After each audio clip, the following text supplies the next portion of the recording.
أحب الله والإسلام، أحب الله والإسلام، أحب الله والإسلام، أحب الله والإسلام، أحب الله. Porque a natureza da mulher sempre é sensível, né? É muito sensível. Então, mas o Adão sempre foi resistente. Não quis ouvir ao Satanás. Até que quando um dia veio jurando que eu caça uma, até que ele jurou por Allah que aquilo que ele estava a falar é verdade. Então, a declaração que fala. Não é possível que alguém jure falsamente em nome de Allah subhanahu wa ta'ala. Foi aí que caiu o erro, foi comer a árvore. Para isso, abra o surata número 7, versículo número 10, leia até número 24. Nesse momento que estava sussurrando, ainda em forma de cobra? Nesse momento em que ele estava sussurrando ao lado, ainda estava em forma de cobra? Olha, não sei. Aquilo que nós falamos que o conhecimento sobre o mundo de gêneros é ilmul ghaib. Quer dizer, o conhecimento incognoscível. A gente não sabe senão aquilo que nós recebemos no Corão. Então não posso dizer que era a forma de cobra ou não. Mas só que sei que ele sussurrou até que conseguiu convencer-nos para que eles se desfrutassem daquela árvore e da fruta proibida. 7, número 10 até 24, mais ou menos. Quem vai ler? Temos-nos enraizado na terra, na qual vos proporcionamos subsistência com pouco agradecemos. Criamos-nos e vos demos configuração. Então dissemos aos anjos: prostai-vos ante Adão. E todos se prostraram, menos Lúcifer, que se recusou a ser dos prostrados. Perguntou-lhe Deus: que foi que te impediu de mostrar-te, embora tu tivéssemos ordenado? Respondeu: sou superior a ele. A mim criaste do fogo e a ele do barro. Disse: desce daqui do paraíso, porque aqui não te é permitido ensoberbeceres. Vá-te daqui, porque és um dos abjetos. Implorou: tolera-me até o dia em que os seres forem ressuscitados. Respondeu: considera-te entre os tolerados. Disse: juro que por me teres extraviado, desviá-los-ei da tua senda reta. Então, qual foi a indisciplina do Lúcifer? Ele, aquilo que eu chamo, disse que juro por ter me desviado. Foi Allah que Allah subhanahu wa ta'ala desviou a ele? Não, ele que resmungou, ele que negou. Mas veja qual é a palavra que ele usa para conter o próprio Senhor que ele criou. E deu-lhe tudo, ainda honrou juntamente com os anjos. Ele disse que me extraviou. Allah subhanahu wa ta'ala extraviou a ele. Então atacá-los-ei pela frente e por trás, pela direita e pela esquerda, e não acharás entre eles muito agradecidos. Então, quando este versículo, repete novamente. Então atacá-los-ei pela frente e por trás. Atacar-ei pela frente e pela trás, e pela direita e pela esquerda. E não encontrará entre eles, senão muitos agradecidos. Não vai ter muitas pessoas. Muitos agradecidos. Então, porque um dos teólogos muçulmanos naquele tempo foi perguntar por que Allah subhanahu wa ta'ala facilitou o Lúcifer para que ele consiga sussurrar ao homem pela frente, pela trás, pelo lado direito e pelo lado esquerdo. E não concedeu esta autoridade por cima dele e por baixo dele. Então disse que o segredo disso é porque em cima dele é lá onde se encontra quem? Só o Senhor Allah subhanahu wa ta'ala. Por isso ele nunca vai vir por cima da parte onde se encontra Allah subhanahu wa ta'ala. E por baixo por quê? Porque é o lugar em que o homem se prostra. Algo que ele rejeitou fazer. Porque ele negou de fazer prostração. Onde é que o homem prostra? No chão. Então, é daí que ele não consegue trazer, ou aquilo que chama, a superar o homem vindo de cima ou de baixo. Só pode vir da frente, de trás, do lado, cima e de baixo não vai conseguir. Esse é um dos segredos. Deus lhe disse: sai daqui, vituperado, rejeitado, juro que encherei o inferno contigo e com aqueles que te seguirem. E tu, ó Adão, habita com a tua esposa o paraíso, desfrutai do que vos aprouver. Porém, não vos aproximeis desta árvore, porque estareis entre os transgressores. Então Satã lhe cochichou para revelar-lhes o que até então lhes havia sido ocultado de suas vergonhas, dizendo-lhe: vosso Senhor vos proibiu esta árvore para que não vos convertesseis em 2 anjos, ou não estivesseis entre os imortais. E ele lhe jurou: sou para vós um fiel conselheiro.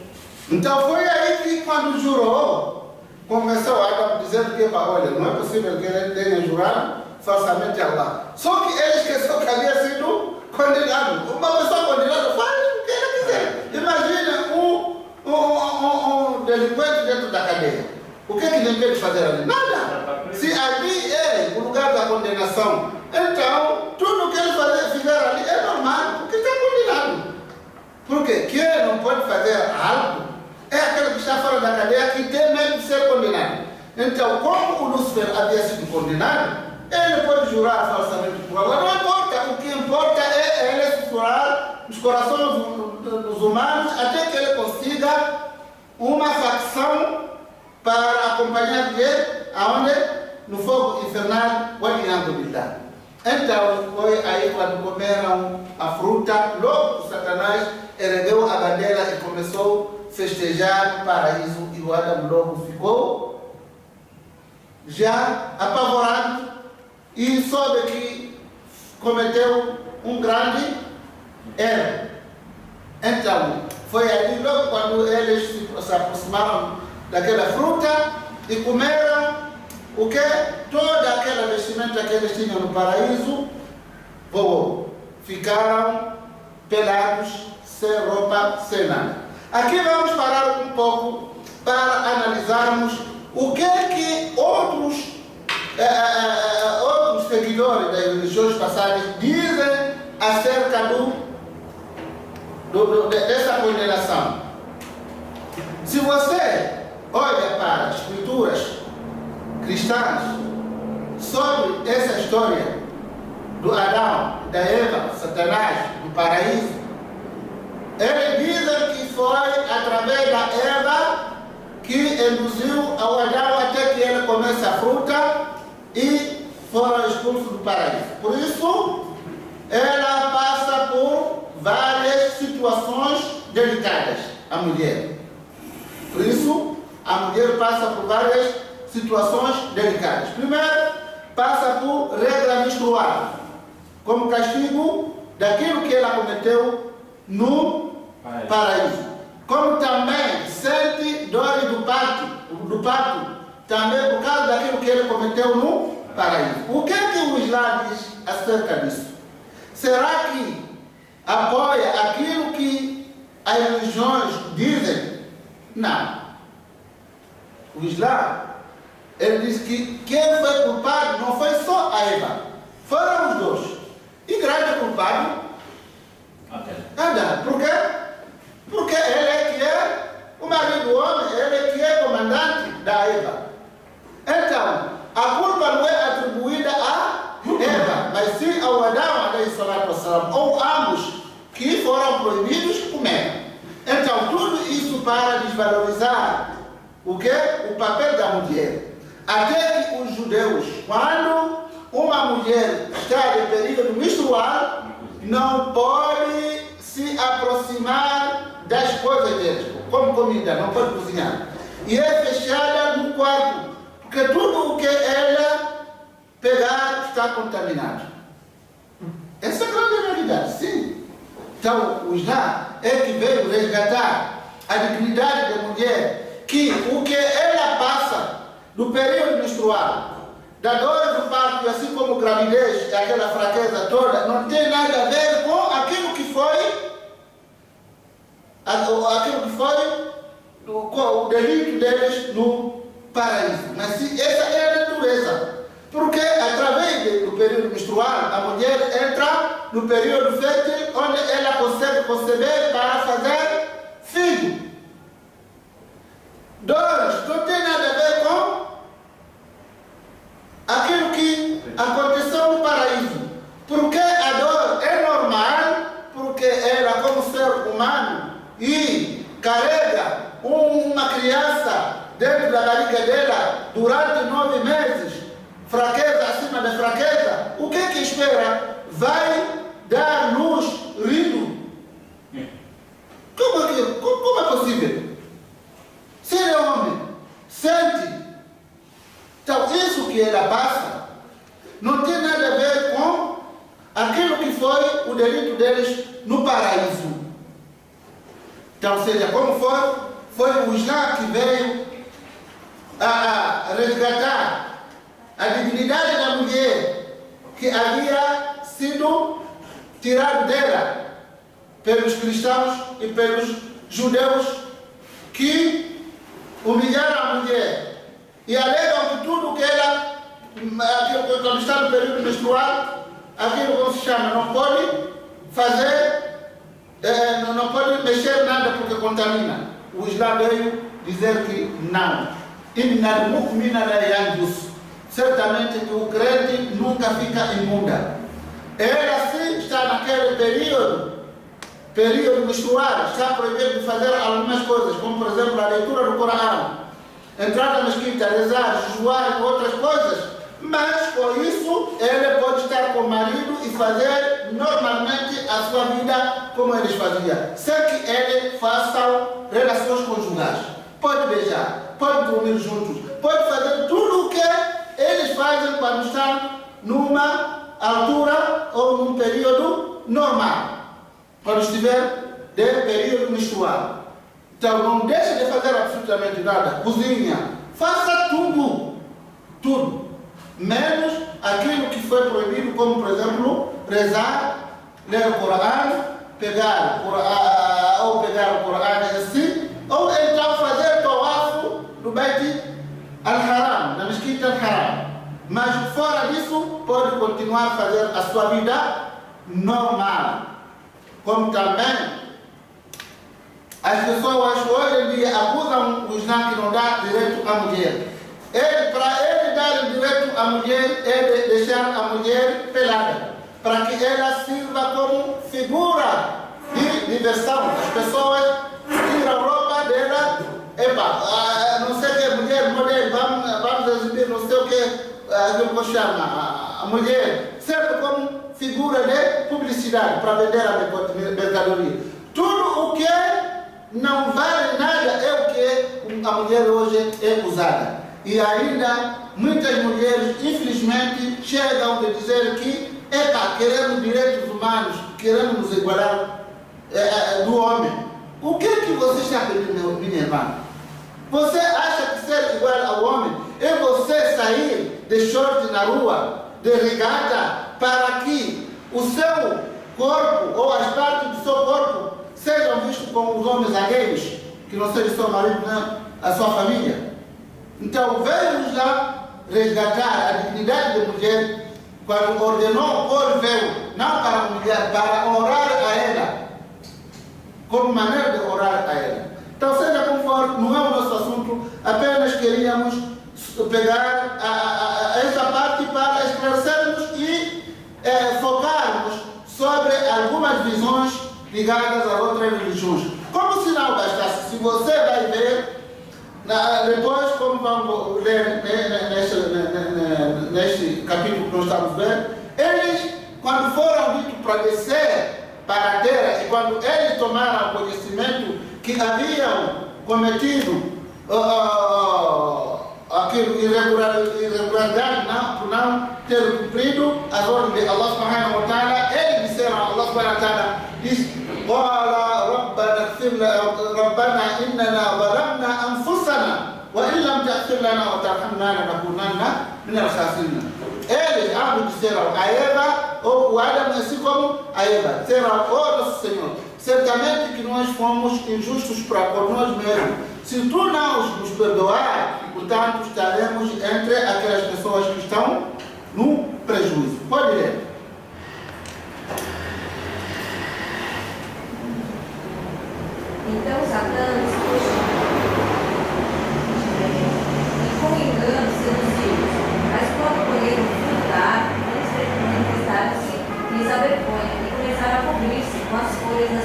paraíso.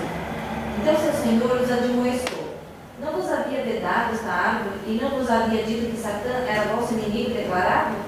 Disseram: ó Senhor nosso, nós mesmos nos condenamos, e se não nos perdoares e te apiedares, de nós seremos desventurados. E ele lhes disse: desceis, serei inimigos uns dos outros, e tereis na terra residência e gozo transitórios. Disse-lhes ainda: nela vivereis e morrereis, e nela sereis crucificados. Ó filho de Adão. Então, aí vocês ouviram que eles, depois de cometer o delito, reconheceram do erro. E eles pediram o quê? Perdão. Em outros versículos, Allah subhanahu wa ta'ala diz, Allah subhanahu wa ta'ala perdoa a eles. Então se perdoa a eles, o que a mulher passa não tem nada a ver com o pecado que eles cometeram no paraíso. Então seja como for, né? Aí então assim, inimigos uns dos outros, quer dizer, os dois dizem inimigos? Não, disse, desses todos, quer dizer que Adão, Eva e assim como o Satanás. Então Satanás é que seria inimigo do homem e o homem seria o inimigo do Satanás. Mas se eles estavam no paraíso, como assim descem? Eu não entendi essa parte. Paraíso está em cima. Ok. Está no céu. Então, isso para a gente também, aquelas pessoas que dizem que o jardim do Éden que se fala aqui está na Mesopotâmia, atualmente Iraque. Isso não é verdade. Não entra em coisa. Não entra na cabeça nem de uma criança, nem de um louco. Primeiro, para começar, Allah subhanahu wa ta'ala, quando caracteriza o paraíso, disse Ardu as-samawati wal-ard. A sua largura é como o espaço entre a terra e o céu. Esse espaço entre a terra e o céu cabia no coso? Lá na Mesopotâmia? Segundo, Allah subhanahu wa ta'ala, quando eles cometeram pecado ou delito, transgrediram a ordem de Allah, Allah subhanahu wa ta'ala disse que desçam. Significa que é uma coisa que está em cima. Se fosse a Mesopotâmia desce, ia para onde? No fundo da terra. Estaríamos vivendo no fundo da terra. Então, as pessoas falam sem conhecimento. O problema é querer diligenciar naquilo que não tem como a pessoa trazer diligências. Então, o paraíso está lá em cima. Por isso, só o profeta sallallahu alaihi wasallam viu o paraíso quando subiu aonde? Quando acendeu o céu. Na noite de Israel e Miraj. É lá onde ele foi ver o paraíso e ouviu ainda passos do Bilal. Lá no paraíso. E perguntou, quando veio, o que você fez para ser o primeiro a entrar no paraíso antes de mim? E ele disse que eu não faço ablução, senão depois da ablução faço duas reflexões depois do wudu. Então disse que eu ouvi os seus passos no paraíso, lá no céu. Quem é essa pessoa que veio me falar que o paraíso de Éden está na Mesopotâmia? Isso é loucura, meu irmão, vai aprender. Desculpa, mas vai aprender, você não sabe nada. Isso não tem cabimento. Onde é que aquilo que eu chamo, aqui na terra teria espaço para aquilo ter espaço para o paraíso? Se o paraíso é muito grande, só Allah subhanahu wa ta'ala sabe. Vejam, as pessoas que vão entrar no paraíso, ainda vai sobrar um espaço muito grande, até que Allah subhanahu wa ta'ala vai criar outras criaturas para eles poderem habitar o paraíso. Tão espaçoso que é. Caberia em Mesopotâmia? Não. Mas vai aprender. Desculpa, mas vai aprender. Não é assim que a pessoa tem que fazer diligência. O paraíso é um dos ânimos do assim como a ciência que nós estamos falando sobre o djinn. Sabemos que existe o paraíso, sim, existe. Como é que é? Onde é que está? Allah subhanahu wa ta'ala sabe melhor. E sabemos que está lá no céu. Mas aonde? Allah sabe melhor. Allah sabe melhor. Então, seja como for, foi aí que Allah subhanahu wa ta'ala mandou todos eles descerem para a face da terra. Na face da terra, cada um deles desceu um lado ao contrário do outro. Por exemplo, dizem que, não sei, a Eva desceu na Índia, outro desceu onde, mas tudo isso é diligência, né? Que ninguém tem aquilo que chama provas pertinentes para poder sustentar aquilo que eles alegam. O que nos interessa tanto aqui é que desceram na terra. Primeira coisa, a pessoa vai me dizer que desceu na Índia. Qual é a prova? Não tem nenhuma prova. Segundo, naquele tempo não se conhecia nem Índia nem a terra, era uma única coisa, uma única bola. Quando é que aconteceu aquilo que se chama como revolução territorial terrestre? É quando houve o dilúvio de Nuh alayhi salatu wassalam, como falamos. Como que você vai determinar que foi na Índia? Quando os continentes foram criados, foi no dilúvio de Nuh alayhi salatu wassalam? Era uma única bola. Aquilo que chama. Uma coisa só, uma terra só. Então, como que se dividiram os continentes, não sei o quê? Foi através do dilúvio de Nuh alayhi salatu wassalam. E nós falamos aqui quando falamos sobre a história de Nuh alayhi salatu wassalam. Seja como for, o que nos importa é que não é, eles desceram para quê? Se um desceu na Índia, encontraram-se no Arafat, não sei o quê, tudo isso não tem prova que sustenta. Tudo isso. O que sustenta, ou o que tem prova a sustentar, é que eles desceram na terra. E cada um desceu ao seu lado, mas mais tarde se encontraram. Então, a partir dali, o Adão alayhi salatu wassalam começa a fazer seus filhos. E quando começa a fazer seus filhos, até quando ele fez 4 filhos, aí o Satanás, porque não sabia como começar novamente, o que? Perturbar e sussurrar o quê?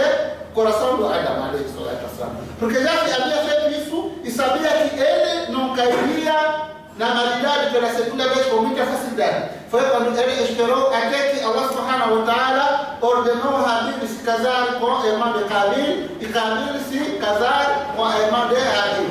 Aqueles que conhecem nas outras religiões como o Abel e Caim, quando pela primeira vez induziu a malidade de alguém matar outra pessoa. Então foi aí que o Satanás começa a trabalhar e induziu no coração de Caim para matar o seu irmão Habil. Então, cada tempo que passasse, ele procurava meio de colocar o homem no pecado. Só que até naquela altura não tinha conseguido ainda colocar o homem no politeísmo, na idolatria. Veio colocar no tempo de Nuh alayhi salatu wassalam. Primeiro, para começarmos, ou para voltarmos um pouco atrás, só sabermos como foi a estratégia do Satanás quando foi mandado descer do céu. Ele preparou um trono muito grande, como sendo ele chefe do resto dos gênios. Ele foi fazer o trono e colocou em cima do mar. Onde é que está esse mar? Não sabemos. Não nos importa. É o Oceano Atlântico, Índico ou Pacífico. Não nos importa mais. O trono dele está flutuando sobre o mar. Onde está esse trono? Não sabemos. Também é um dos conhecimentos incognoscíveis que a gente não procura saber. Mas o que nos importa saber é que isso existe. Então lá ele reuniu e tomou todo o gênio que lá existiam nas ilhas, porque nós dissemos que os anjos empurraram os gênios para viverem nas ilhas, saírem do continente. Então eles já se reúnem lá com o Iblis, que é o Lúcifer grande, onde eles fazem reuniões e mandam para que as pessoas façam o quê? Malidade sussurram nos corações das pessoas. Então, chega no tempo de Nuh alayhi salatu wassalam, haviam 5 homens que eram tementes a Allah subhanahu wa ta'ala. E esses tementes, chegou o tempo em que eles faleceram e ele foi induzido nas cabeças dele para que fizessem o quê? Estátuas. Assim como hoje as pessoas fazem. por exemplo, um jogador de futebol, jogou bem, não sei o que, vamos fazer uma estátua dele para nos lembrar da grande obra que ele deixou aqui na face da terra. Então fizeram com inspiração satânica, só que eles não adoraram. Disse que é só para vocês se lembrarem deles, sempre que vocês quiserem fazer ibadat e intensificar mais a adoração de Allah subhanahu wa ta'ala, já que eles eram pessoas dedicadas. Então, até quando passaram 3, 4 gerações, veio introduzir mais novamente nos corações daquelas pessoas que encontraram os ídolos já haviam sido esculpidos já há muito tempo, dizendo que esses foram deuses que os vossos pais adoraram. Então, ele está lá no seu trono e manda os seus aliados e a sua tropa, o exército, para que eles venham sussurrar ao homem. Então, no fim, vão apresentar o trabalho já recolhido durante o dia. Cada um vai se apresentar. O que é que você fez? Ele diz, eu fiz aquilo que eu chamo, não deixei de sussurrar fulano até que ele foi cair no adultério. Isso não é grande coisa. Adultério só. O que é que você fez? Eu fiz questão de sussurrar 2 pessoas até que eles lutaram, se desentenderam desse cabeça, não é coisa, grande coisa. Outro, sussurrei alguém até que ele bebeu, até que ele matou. Tudo isso para ele não vale nada. Até que quando vê aquele que vem apresentar o relatório de que eu não deixei de sussurrar, até que eu consegui aquilo que chama fazer acontecer, separar o marido da sua esposa e vice-versa. Disse, você é que é ideal. Vem sentar aqui ao meu lado e começa já a homenagear, honrar pelo grande trabalho que ele fez, porque sabe que aqui o divórcio é um período em que o homem ou a mulher esquece de adorar o seu Senhor. Quando passa naquela situação, como se não bastasse, isso já destrói o quê? A sociedade em si. Porque quando já continuar no casamento, o homem e a sua esposa, o que acontece? Eles vão educar o filho dele de uma maneira muito boa. Mas quando eles se separam, como que a criança fica? Perdida. A criança fica perdida. Então, por isso, ele elogia tanto aquela pessoa que faz questão de dividir 2 pessoas, 2 corações que se amaram durante muito tempo e coloca cada um no seu lado depois dele depois se juntar. Então, este trabalho é um trabalho contínuo e não para, porque ele jurou e pediu para que Allah subhanahu wa ta'ala lhe dê oportunidade de viver até no dia do juiz final. Então, será que todos os gênios são aliados de Satanás? Nem todos os gênios são aliados de Satanás. Chama-se gênio quando é crente. E quando é descrente, chama-se quem? Satanás. Deu para entender? Gênio quando é crente. E quando é descrente, chama-se Satanás. É Shayatin. Shayatin no plural. Então, ele não para de fazer e foi tentando induzir o pecado em todos os tempos e lugares quando Allah subhanahu wa ta'ala mandasse os profetas. Até quando chegou a vez do profeta Muhammad sallallahu alaihi wa sallam ser enviado. Aí a ira do Satanás acendeu. Ficou doido. E disse que agora é a altura de eu sair e tomar iniciativa pessoalmente para acabar com a vida de Muhammad. Foi quando ele deixou o seu trono pela primeira vez para vir em terras firmes no continente, a fim de vir acabar com a vida do profeta Muhammad sallallahu alaihi wa sallam. Então, o Satanás, além de ele sussurrar o homem, tem muitos trabalhos que eles fazem. Por exemplo, roubar palavras no alto, lá no céu, como isso vem indicado no hadith que é narrado por Safwan, que quando Allah subhanahu wa ta'ala diz حتى إذا فزع عن قلوبهم قالوا ماذا قال ربكم قالوا الحق وهو العلي الكبير. أحب الله والإسلام